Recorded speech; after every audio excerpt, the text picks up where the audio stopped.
করে আর সারা সপ্তাহ 5 ওয়াক্ত নামাজ পড়ে, আবার জুমার দিন মসজিদে উপস্থিত হয়, তার এক সপ্তাহের সমস্ত গুনাহ আল্লাহ তাআলা মাফ করে দিবেন। যদি কেউ এইভাবে এক সপ্তাহ আমল করে, এক সপ্তাহ আমল করে, তারপরে আবার 1 মাস আমল করে, 1 বছর আমল করে, ইলা রমাদান, আল্লাহর নবী বলছেন এক রমজান থেকে আরেক রমজানের ভিতরে তার আমল নামায় যত গুনাহ হবে, চুরির গুনাহ, শিরিকের গুনাহ, সুদের গুনাহ, দর্শনের গুনাহ, হত্যার গুনাহ, বদমাইশির গুনাহ, মানুষকে থাপ্পড় দিয়েছেন সেই গুনাহ, যত গুনাহ আছে, এভাবে যদি 1 বছর এভাবে যদি জীবনযাপন করতে পারেন, রাসূল সাল্লাল্লাহু আলাইহি সাল্লাম বলছেন আল্লাহ তাআলা আপনাকে নিষ্পাপ করে 1 বছরের সমস্ত গুনাহ মাফ করে দিবেন। কিন্তু ওই মুনাফিকের বাচ্চা, ওই শয়তানের বাচ্চা, ওই কাফেরের বাচ্চার গুনাহ মাফ হবে না। যেই কাফেরের বাচ্চা, যেই শয়তানের বাচ্চা, যেই কুকুরের বাচ্চা, যেই শ্রীগালের বাচ্চা, যেই বেয়াদব ফজর পড়ে না, আসর পড়ে না, মাগরিব পড়ে, এশার পড়ে, আর না হয় আসর পড়ে, আর না হয় জোহর পড়ে, যখন ফাঁক পায়, যখন সুযোগ পায়, তখন মন চাইলে 2 ওয়াক্ত নামাজ পড়ে। কষ্ট লাগলো আপনাকে কুকুরের বাচ্চা বললাম তাই, কষ্ট লাগলো আপনাকে মুনাফিকের বাচ্চা বললাম তাই না, না, কষ্ট লাগার কোনো সুযোগ নাই। ওই সমস্ত মুনাফিক বক্তাদেরকে বলতে চাই, ওই সমস্ত মুনাফিক খতিবদেরকে বলতে চাই, ওই সমস্ত বেদাতি হুজুরদেরকে বলতে চাই, আল্লাহ তাআলা জানিয়েছেন উলাইকা কাল আনআম বাল হুম আদাল। যারা নামাজের কথা শোনার পরেও, যারা আজান শোনার পরেও মসজিদে আসে না, যারা আজান শোনার পরেও বাড়িতে ঘুমায়, ব্যবসা বাণিজ্য করে, রাস্তাঘাটে থাকে, দোকানপাটে থাকে, বাজারে থাকে, আমার কথা না, আল্লাহ বলছেন আমাকে গার ধাক্কা দিয়ে, জুতার মালা গলায় দিয়ে মিম্বার থেকে নামায়া মসজিদ থেকে বের করে দিবেন, জুতার মালা গলায় দিয়া মসজিদ থেকে বের করে দিবেন। যা বলছি তা যদি কোরআনে না থাকে, যা বলি তা যদি হাদিসে না থাকে, জুতার মালা গলায় দিয়া মসজিদ থেকে বের করে দিবেন, আমার কোনো আফসোস থাকবে না। কিন্তু আমি জাহান্নামে যেতে চাই না। আল্লাহ বলছেন, আল্লাহ বলছেন উলাইকা কাল আনআম, তারা 4 পাওয়ালা জন্তুরতে নিকৃষ্ট। না না না, বাল হুম আদাল, তারা আরো খারাপ। 4 পাওয়ালা জন্তুর নাম কি? কথা বলেন। 4 পাওয়ালা জন্তু মানে কুত্তা। বাল হুম আদাল, তারা আরো খারাপ, তারা কুত্তার চেয়ে খারাপ। আল্লাহ বলছেন তারা কুত্তার চেয়ে খারাপ। বেনামাজির জানাজা নাই, বেনামাজির জানাজা হারাম। কোন পরেজগার নামাজি ব্যক্তি বেনামাজির জানাজায় শরীক হইলে তার কাবিরা গুনাহ হবে, এটা ফতোয়া।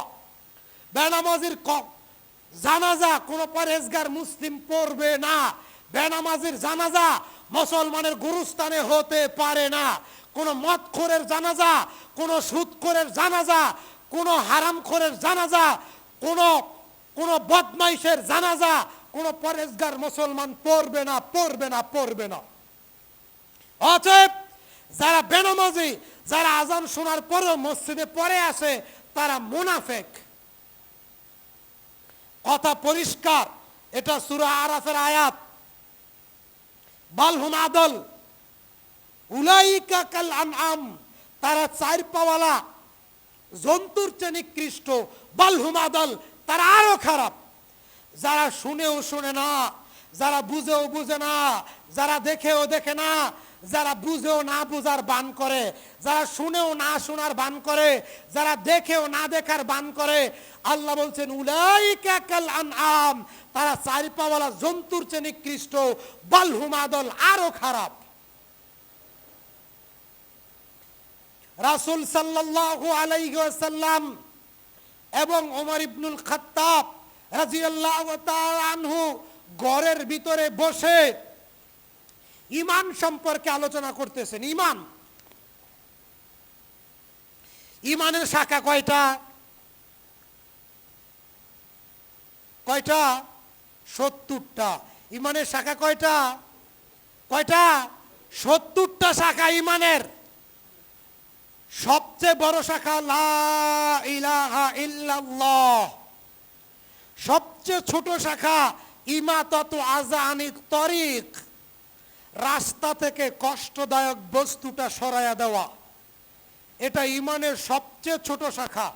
আপনি রাস্তা দিয়ে হাঁটতেছেন, একটা ইট পড়ে আছে, এই ইটটা সরায় দিলেন, রাস্তা দিয়ে যাইতেছেন, রাস্তা গর্ত হয়ে গেছে, এক পাতি মাটি দিয়া গর্তটা ভরে দিলেন।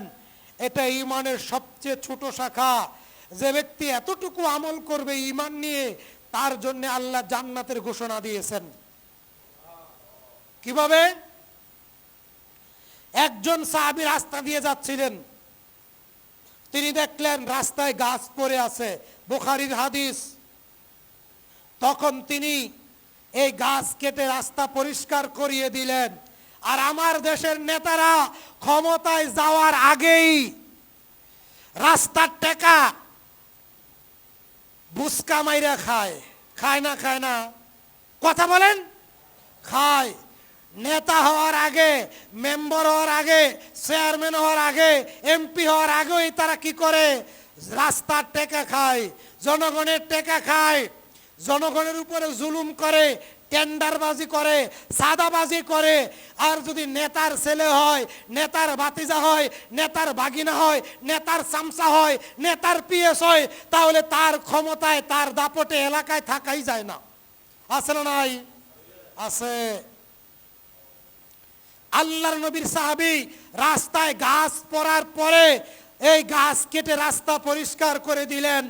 আল্লাহ তাআলা আসমান থেকে জিবরাইল ফেরেশতার মাধ্যমে নবী মুহাম্মদ সাল্লাল্লাহু আলাইহি সাল্লামকে আয়াত নাজিল করে জানায় দিলেন, হে নবী, তোমার এই উম্মত, আমার এই বান্দা রাস্তার গাছ কেটে রাস্তা পরিষ্কার করে দিয়েছে। আমি আল্লাহ তার এই আমলের উপরে খুশি হইয়া তাকে জান্নাতের ঘোষণা দিয়া দিলাম। এটা ঈমানের দাবি। এটা ঈমানের 70টি শাখার সর্বনিম্ন শাখা। ওমর রাদিয়াল্লাহু তাআলা আনহু এবং রাসূল সাল্লাল্লাহু আলাইহি সাল্লাম মসজিদ বাড়ির ভিতরে বসে, ঘরের ভিতরে বসে ঈমান সম্পর্কে আলোচনা করতেছিলেন। তখন ওমর ইবনুল খাত্তাব, ইবনু ওমরকে আল্লাহ রাসূল বললেন, ওমর ইবনুল খাত্তাবকে না, ইবনু ওমরকে বললেন, আব্দুল্লাহ ইবনু ওমর, তুমি যাও, ঘর থেকে বের হয়ে যাও, উপস্থিত জনতাকে জানিয়ে দাও, আলা ইন্নাহু লা ইয়াদখুলুল জান্নাতা, আলা ইন্নাহু লা ইয়াদখুলুল জান্নাতা, ওই ব্যক্তি ব্যতীত কেউ জান্নাতে যাবে না, ওই ব্যক্তি ব্যতীত কেউ জান্নাতে যাবে না, ইল্লাল মুমিনুন, যতক্ষণ খাঁটি মুমিন না হতে পারবে। ওই ব্যক্তি খাঁটি মুমিন নয় যে ব্যক্তি জুমার নামাজে আজানের পরে আসে, ওই ব্যক্তি মুনাফিক।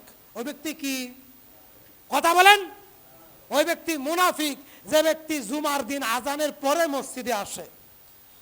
যে ব্যক্তি এক ওয়াক্ত পরে 4 ওয়াক্ত নামাজ পড়ে না, 2 ওয়াক্ত পরে 3 ওয়াক্ত পড়ে না, আরে 4 ওয়াক্ত পরে ফজর পড়ে না, 4 ওয়াক্ত পরে এশার পড়ে না, নবী সাল্লাল্লাহু আলাইহি সাল্লাম তাকে মুনাফিক বলেছেন। নবী সাল্লাল্লাহু আলাইহি সাল্লাম তাকে মুনাফিক বলেছেন। নবী সাল্লাল্লাহু আলাইহি সাল্লাম তাকে মুনাফিক বলেছেন। কথা কি বুঝতে পারছেন কিনা? কি বুঝলেন? বুখারী শরীফের বর্ণনা। এই কথা আল্লাহর নবী বলেছেন, মুনাফিকের নিকট 2 ওয়াক্ত নামাজ ভারী, মুনাফিকের নিকট 2 ওয়াক্ত নামাজ কষ্টের। কোন 2 ওয়াক্ত? ফজর আর এশা, ফজর আর এশা, ফজর আর এশা। এই কথা আল্লাহর নবী বলেছেন। তাহলে আমরা তো মুসলিম সমাজে বসবাস করি, অধিকাংশ মুসলিম ফজরের নামাজ পড়ে না? পড়ে না? পড়ে না। এশারের নামাজ পড়ে না? পড়ে না? পড়ে না। অথচ নাম মুসলিম। ইসলাম খুব কঠিন, এত সহজ না। 2 ওয়াক্ত পড়বেন, 1 ওয়াক্ত পড়বেন, শুক্রবারে পড়বেন, মনে করবেন জান্নাতে যাবেন, এত সহজ না। আব্দুল্লাহ ইবনে মাসউদ রাদিয়াল্লাহু তাআলা আনহু বলেন,